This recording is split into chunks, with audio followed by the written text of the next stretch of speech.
Hey everybody, I'm Brian Wisnant. I am the Director of Community Relations with the Oxford Treatment Center. Hello Facebook, probably no one is live there yet, but hello. Great, well we're gonna get started. Welcome. So we are going to have a few testimonies. We're gonna talk a little about opioids and overdose, and then we're gonna have our training, our Narcan training, which is pretty amazing. So first of all, so the reason we're doing this event is because this is in honor of Overdose Awareness Day. So Overdose Awareness Day is actually on August 31st. We decided since it's Labor Day weekend, we would not have it on the 31st. We're going to do it on Thursday the 29th. But Overdose Awareness Day, it aims to raise awareness of overdose and reduce stigma of drug-related death. It also acknowledges the grief felt by family and friends, remembering those who've died or had permanent injury as a result of drug overdose. So many of you here, I know, are affected by this disease of addiction and opioids and overdose, so I'm really glad that you're here. So a few statistics I wanted to tell you all about. First of all, preliminary numbers state that there were 71,204 drug overdose deaths that occurred in the United States in 2018. That's a lot. That's a lot. The main driver of drug overdose deaths were opioids, mainly synthetic opioids, which we're going to talk about in just a sec. And then every day, more than 130 people in the United States die after overdosing on opioids. Fatal overdoses attributed to opioids done alone now claim about 47,000 American lives a year. So, all right, so one thing to know, if you did not know, 1 out of 10 people have a brain that is vulnerable to addiction. So if you count the people in the room, I think we might be skewed a little in the room tonight, but normally it's 1 out of 10, 1 out of 10 people. So the opioid epidemic. I'm guessing most of you have heard of the opioid epidemic or you wouldn't be here, right? We're all familiar with that. So one thing I want to talk about are opioids. Does everyone in here know what an opioid is? Yes, everyone knows what opioids are. Oh, Amy, are you on Facebook Live? Are you there? So Facebook Live. If you have questions, send them in, and Amy will answer them for you. So, okay, opioids can be prescription medications, often referred to as painkillers, but they're also street-level drugs as well, such as heroin, which is the most common that people know of. The most common used opioids are prescription, OxyContin, and Vicodin. Fentanyl, have all of you heard of fentanyl at this point? So fentanyl is a synthetic opioid. It's 50 to 100 times more potent than morphine, and heroin, which is an illegal drug, in case you didn't know that. So, okay, this graph is pretty. So imagine that this little pill is morphine, right? So morphine. Heroin is 2 times the strength of morphine. Fentanyl, 100 times. And then carfentanil, 10,000 times as potent. So if there is fentanyl or carfentanil in a room, you can overdose walking into the presence of these things. They're very strong, very intense. Okay, quick facts. You may or may not know this. There are no abuse-resistant opioids or opioid formulations. So every opioid has the potential to be abused. Now this is from Dr. Panel, our medical director. I didn't cite him here, but Dr. Panel's amazing. 5 to 6 doses in 3 to 4 days can make you dependent. That's not make me dependent. So I'm in recovery, Facebook Live. I'm in recovery in case you did not know that. But if, my mother, not in recovery, well, not an addict, let me make that clear. My mother, not an addict. If my mom takes 5, say she goes to the doctor, she hurts her back, and she gets prescribed Lortabs, an opiate. 5 to 6 doses in 3 to 4 days can make you dependent. It does not matter if I'm one of those 1 out of 10 or the 9 out of 10. So what does that mean? Dependency equals withdrawal, okay? Typical withdrawal symptoms. Amy pointed out that in my little design here that these are little babies because when we go through withdrawals, we are little babies, all right? Cold shakes. I mean, it's awful. It's an awful experience, so it makes sense. Cold shakes, chills and sweating, fever-like symptoms, mood swings, anxiety and depression, bone pain, vomiting, insomnia, and diarrhea. Not fun. Withdrawals are not fun. All right, testimonies. This is going really fast. So let me have a little water here. Everyone good? Facebook Live, you good? We may not have anyone watching, but they'll watch later. We do? Welcome, Facebook. Welcome. 1,000 people? Wow, 1,000 people. Okay, 8. 8 is good. So 8,000 people. Okay. So, well, we're going to start with me. So, like I mentioned, I'm in recovery. I was thinking about what I might share about how opioids had affected my life. And I was thinking about this cat. We'll call him a cat because that's what he called himself. His name was Trinity. I don't know if anyone knew Trinity. That cat was pretty cool. So imagine this guy, taller than me. He's like 6'4", blonde, young, super sweet guy. The thing about addiction is it doesn't discriminate. It doesn't matter if you're charming or gay, straight, old, young, wealthy, poor. It makes us all poor, but it doesn't discriminate. And Trinity was so young and vibrant and charming.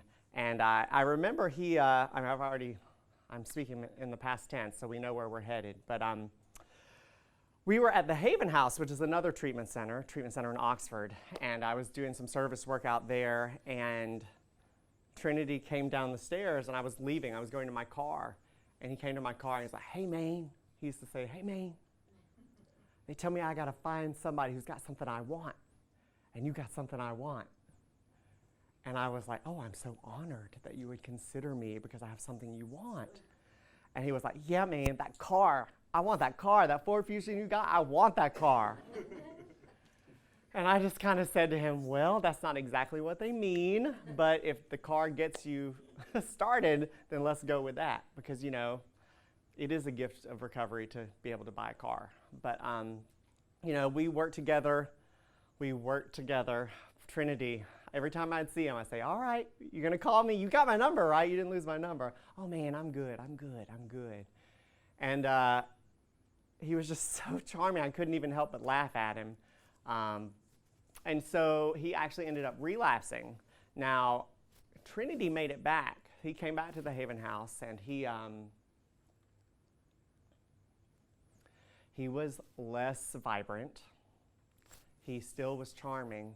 And I made the decision, he and I made it together, that he would work with someone else.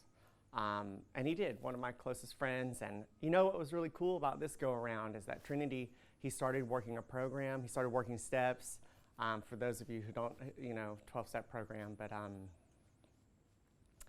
he eventually used again and started using. And, you know, right before he died, I had heard that he was living, you don't ever know if what's completely true, but the thing that they said he was living by the dumpsters in Walmart, which is really sad. And then he overdosed and he died. And it was really heartbreaking. And, you know, for me and for any of you who've lost anyone to this disease, you know, I questioned, had I done everything that I could do? Did I do everything I could do to help him? And I did, and we do.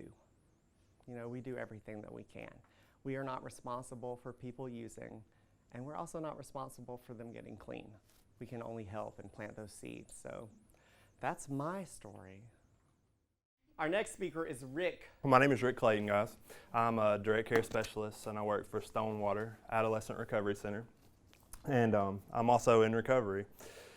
Brian called me a couple weeks ago, and he asked me if I'd be interested in speaking. And I said yes, and I didn't really think much about it. And then Carol said, "Do you have any idea what you're supposed to talk about?" And I said, "No." She said, "Maybe you should call him." So I called him yesterday, and I said, "Brian, what am I supposed to talk about?" And you know, he assured me and went over some things with me about overdose and addiction. You know, I was thinking on the way up here of names that were just popping through my head of people that we had lost just in Oxford over the past 4 or 5 years. And it was crazy to me how many people I could just think of right off the top of my head that are dead. You know, and it's tough for me. I came from a family that both of my parents, when I was born, were both in active addiction. Throughout my life, my family has suffered tremendously from the disease of addiction. My dad's mother overdosed and died. My dad's older sister overdosed and died. My dad's little brother overdosed and died. My mom's youngest brother overdosed and died. My first cousin overdosed and died. And my mother actually died as a direct result of the disease of addiction. So I definitely have some experience with what this can do to a person and a family in general. Opioids has played a big part in my life also, and you know, I've been in and out of recovery here in Oxford, and you know, I had about 3 years clean in 2017. It was October of 2017, and I had started using again, and I made the decision to use heroin. And you know, for me, it had been so long since I had used any kind of drug like that I really didn't understand how things had changed. Brian showed a couple of pictures of the carfentanil and the fentanyl. You know, I had been kind of semi-aware of what those things were, but once I started using, I really wasn't, you know, it never can happen to me, one of those kind of things, I guess.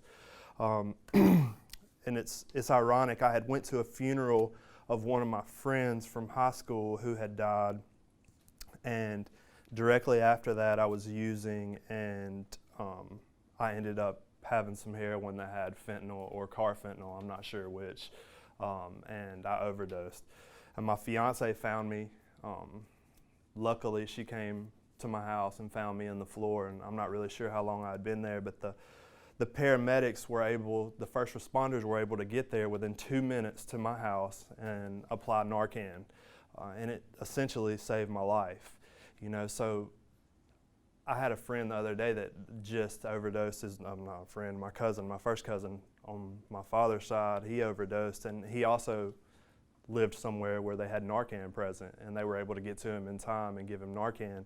And I was thinking on the way up here about all the people that I've had and known in my family, and that if this would have been something that would have been supplied and been available for those people, would it have saved their life?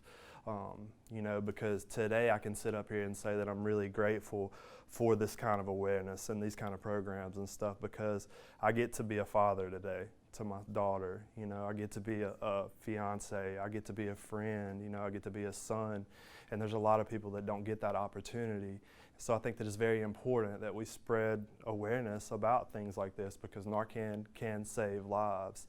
You know, all those numbers that he posted, it just blows my mind that 70-something thousand people died in America. I mean, that's, you know, that many people don't die in wars, you know, and this is right here in our backyard. It doesn't discriminate. And, you know, I think for most people now, I think that they either know someone or have someone in their family that has suffered from addiction. And we all, you know, it's a lot more, people are a lot more aware and open, and I think that things like this, bringing it out in the open, are wonderful. And I'm just super happy to be able to come up here and talk about it a little bit and let you guys know my story. And that's all I got, bud. Thank you. Hi, everybody. My name is Carol LeMay. About 3 years ago, I found out that my niece suffered from heroin addiction. Well, my sister looked at me like, fix it, because that's my personality. When something goes wrong, I'm going to go dive in head first and I'm going to figure it out. Well, I Googled. Do not Google when it comes to loved ones and heroin addiction, because the odds did not look very good. Well, I wasn't going to accept that. You know, there was just no way that I was going to accept that my niece was going to die, which today I stand here before you and I know that is possible. But back then, I didn't know anything about addiction. All I knew was I didn't want my niece to die. So I learned as much as I could. Well, she went to treatment. Then we started going to Heroin Anonymous, that Angie Q actually, they used to work here at Oxford Treatment Center in Olive Branch, started a Heroin Anonymous meeting. Well, anyway, I went in there and I fell in love. You guys, I know it's kind of crazy to fall in love with addicts, but I fell in love. When you meet an addict in recovery, you met one of the best people in this world you'll ever meet. And I kept saying, I want to be more like them. Boy, I got me a big book and I started studying.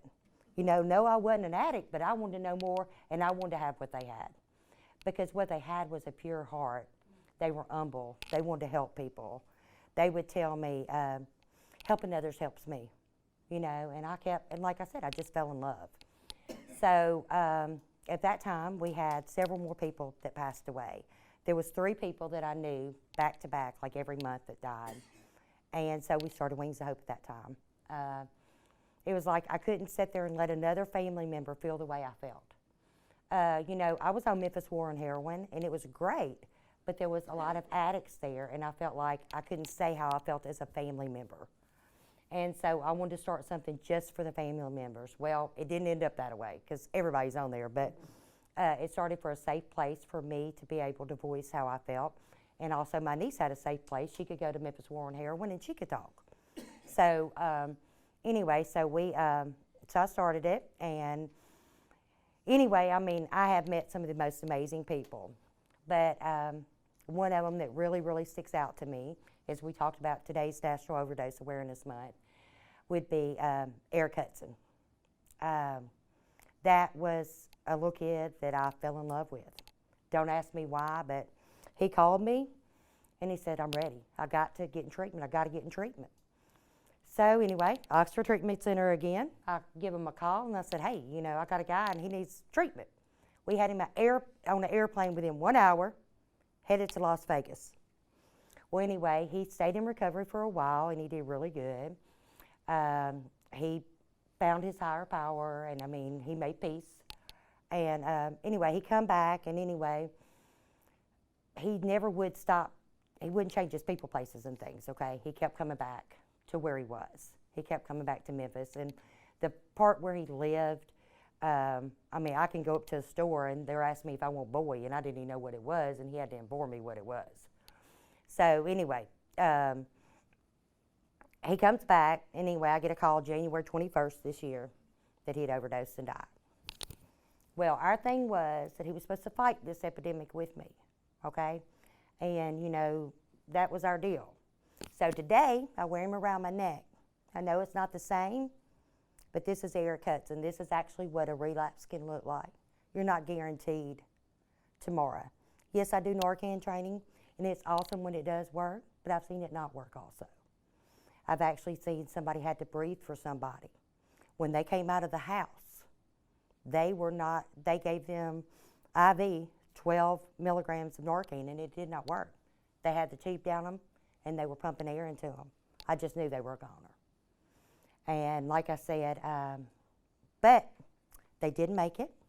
The Narcan eventually did kick in with the paramedics not giving up on her. And they kept breathing life into her, and so today she is in sober living, doing great.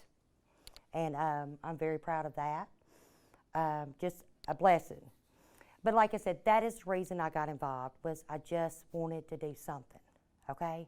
Because, I mean, these are not bad people, they're great people. You know, all this stigma, oh, they're just a junkie, they're just an addict, they're just this, they're just that. That is the farthest thing from the truth. If I broke down today on my way home, I'm going to call somebody in recovery before I call anybody, because I know they got my back, and they know I got ours. But my shirt, okay, at Wings of Hope, is one of the biggest things is we want to help the family members.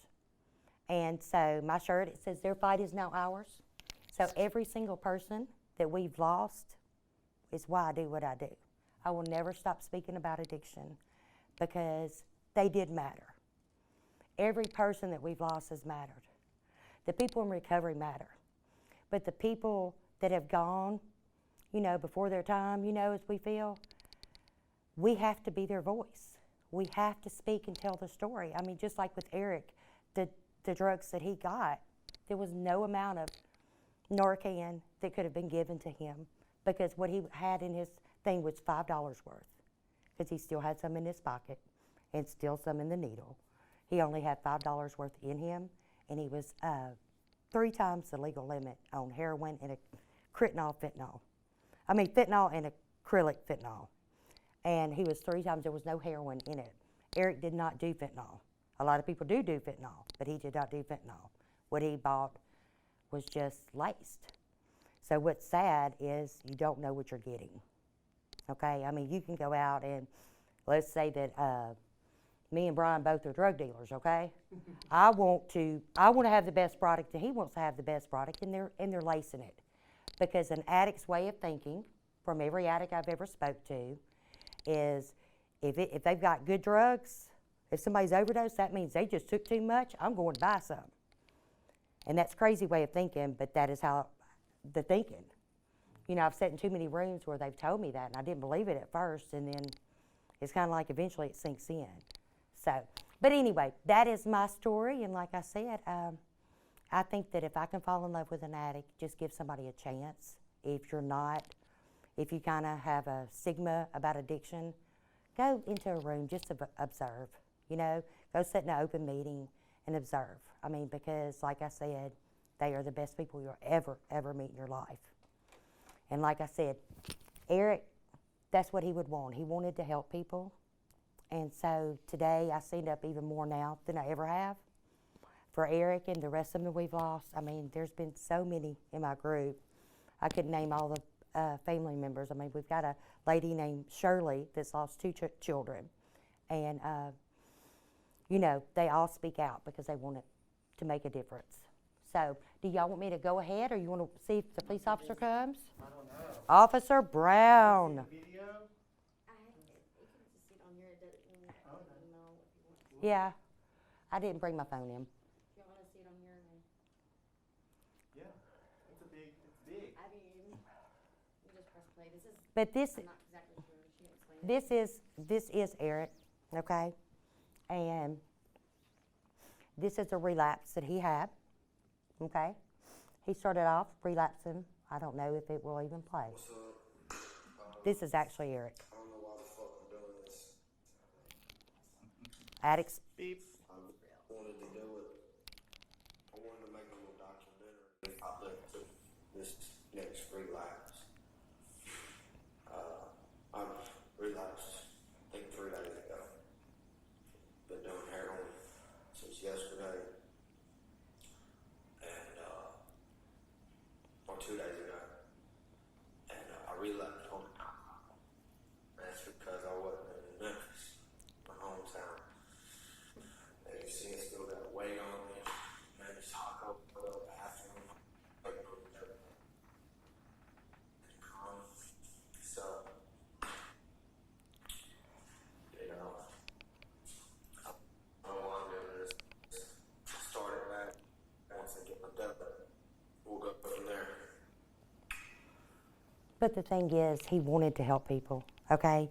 That's the reason he made these documentaries. And this is his funeral. It's a little different, but that was Eric.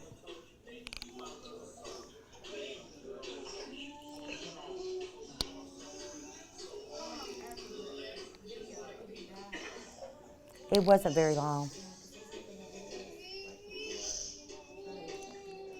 That was the last documentary that he had done. But right before this one, he had documented, I think, maybe 2, because he said that if he did die, that he still wanted to help people.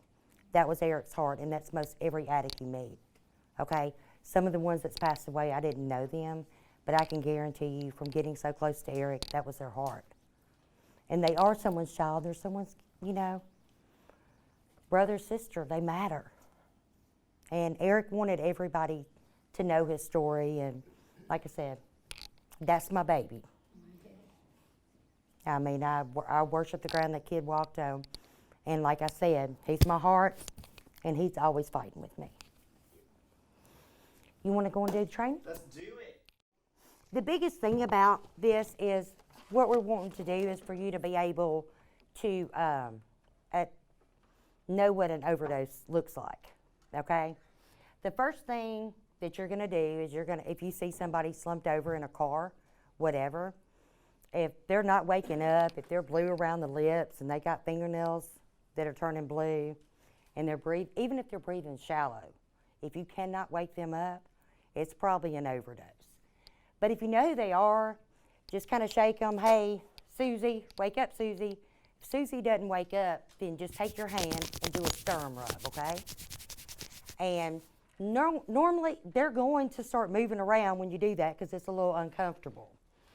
And if they do not wake up, like Brian was talking about, the fentanyl and stuff, we have gloves in here, okay? And so what you're going to want to do is put on your glove, okay? If they're not waking up, put on this glove, and you're not going to remember this training, especially if it's your loved one. So we got a little sheet in here, okay? That's going to tell you exactly what to do, all right? So once, you see that they're not waking up with a sternum rub, you're going to take one of these little nasal sprays out. You're going to open it, and you're going to take this, and you're going to put it as far up in their nose as you can get it. You're going to kind of have their head tilted where you can get it in there, and you're going to push it in there, okay? All right, it says to wait 3 to 5 minutes before you do the other one, but if that is your loved one, I can tell you I would be dialing 911. I'm going to call 911 as soon as I get this first dose in them. I'm going to turn them over, okay, to their side. I'm going to flip them over because they could get sick, and we do not want them to, now can you, aspirate. Sorry, but I know y'all are paying attention. That's right. Aspirate. So you're going to have them on their side, okay? And in the meantime, while you're waiting for the ambulance, you're going to tell them, I have administered Narcan. They are awake or they're not awake, okay? If they have not woke up at that time, okay, you can go on and give them the next dose, okay? This is 8 milligrams, okay? You tell them how many you have given. Some people are trained, CPR certified. I am not, and it depended on who it was, whether I would actually I'd probably be scared to do mouth-to-mouth on some people. I'm being honest with you. If I didn't know them and, I would be scared. But I'm not CPR certified, so I wouldn't know how to do it. But just right in the wrist thing, just keep pumping air into them till they get there. The 911 operator can probably tell you how to do CPR, but if they're not there, you just keep doing this. Now, once you give them that second one, more than likely, they're going to wake up, okay? And when they do wake up, you're going to have to say, hey, man, Susie, you overdosed, okay? Just stay calm. I'm right here. I've already called the paramedics. They're going to come check you out. Just stay calm. Because the first thing they're not going to know they overdosed. So they're going to be getting kind of roused up. What's going on? What's going on? And not long, they're going to be going into withdrawals, okay? So the thing is, they might not want to go to the hospital, but they need to go to the hospital. I'm going to tell you about another story because we respond to overdoses when they happen. A lot of family members will call us, and I go to the hospital. Because for one thing, the family member doesn't need to be there by themselves. And the next thing is you got such a short period of time to get someone into treatment. So I'm usually one of the first faces they see. One of your guys, Alan, that you sponsored, he can tell you because he woke up to me right there beside him. Yeah, he has told me. So, but anyway, when the paramedics get there, a lot of times they're not going to want to go. You're going to want to encourage them to go, okay? Because my niece actually, she overdosed, and I was called by the hospital, told me she was okay and everything, but I need to come on up there. She told them to call me. And so when they called me, I'm thinking she's awake. Well, she went back out, okay? And when she went back out, they had to put her on a respirator, okay, because her airways was closing up. Well, so when I get up there, I'm waiting to see if their brain waves and everything is okay. But she was fine. But the thing is, if they had had Narcan and they had used it and they had not have taken her to the hospital, she wouldn't be walking today, but she was there. You have a 2-hour time span that this wears off, okay, and they can go back out, okay? So, but each one of you in your bags have got a little slip, and it says, open the pack, just tells you what to do. But call 911. Make them try to go to the hospital. If they absolutely refuse, let's say it's your cousin Pedra, and she refuses to go, please stay with her, okay? I mean, I'm just coming up with any name, but just please stay with them for 2 hours, because of the fact they can go back out. Yes, ma'am. Can you tell us how to store this and how often it should be? On the back, like this one, is expiration 2021, okay? But I'm going to tell you, it says January 2021. But I'm going to tell you, if it's February 2022 and you hadn't reached out and got some more, I would use it, because it's better to use it even with their expiration date than not use nothing. But once it has, you know, all you gotta do is call me or message me on Facebook. You can get a hold of Debbie, okay? Brian, they know how to get a hold of me, and like I said, I'll get you some more. I've had to mail some, and I'll do it. I have no problem, you know, making sure you got Narcan, because, like I said, it saved a lot of lives, and I don't think anybody should have to go through the pain of burying someone if they don't have to. Yeah, I think one thing that I was unaware of, and that I think a lot of people are unaware of, is the fact that, you know, after that Narcan wears off. And so what ends up happening is they go back into overdose, and, you know, that's why it's so important to go to the hospital after you Narcan. Very important. So I wanted to tell you about my experience purchasing Narcan. I was not sure we were all going to get Narcan, which is amazing. Thank you so much. That's amazing. So I actually went, because Narcan is available without a prescription, you know, so you can go out and buy it. So Facebook Live, just to let you know, we can buy Narcan at Walgreens. So I went and bought it. I wanted to know what the process would be like. I did tell them I work for the treatment center, but I don't think they gave me any special, well, I don't know, maybe. But so this is how it went. So I just went up, I said, do you have Narcan for sale? I need to buy some Narcan. And she said, we have a couple, let me check. And so she went and got it, and it was pretty easy. Now, one thing I was not prepared for was that they did ask for a physician. So even though you don't need a prescription necessarily, you do need to be able to have a physician. I used Dr. Panel, our medical director, and I purchased the Narcan. So I was a little surprised they only had 2, but she says they're always on a standing order. So even though in Mississippi everyone is supposed to have Narcan available, it's still slowly happening. So not everyone has it available right now. But one thing I was told by the pharmacist that I wasn't aware of is that some insurance policies will cover Narcan. I did not know this. So we all know insurance can be a little challenging. So if you have your insurance card, what you can do is there's all sorts of numbers on there. So there's an eligibility number. So that's where you start. So you call the eligibility number and you ask them if Narcan is covered under their insurance policy. Then you ask them, do I need a pre-certification to purchase Narcan or to get Narcan? Because it may be eligible, but you could go to Walgreens and say, hey, my insurance is going to cover this Narcan. Can I have it? Well, some things require pre-certification, which means it has to be pre-approved by the physician, correct? That's what pre-certification is. Yes, yes, yes. I just needed I don't know, I needed a nod. Yes, yes, that's right. So then you might need a prescription to get it for free covered by insurance. So that's just something to be aware of. So there are lots of options for getting Narcan. So Mark, yes. How much is it at Walgreens? It was $125. So we really want to thank Carol. So yeah, for a box with 2 units was $125. So we all just got a really wonderful gift from Carol.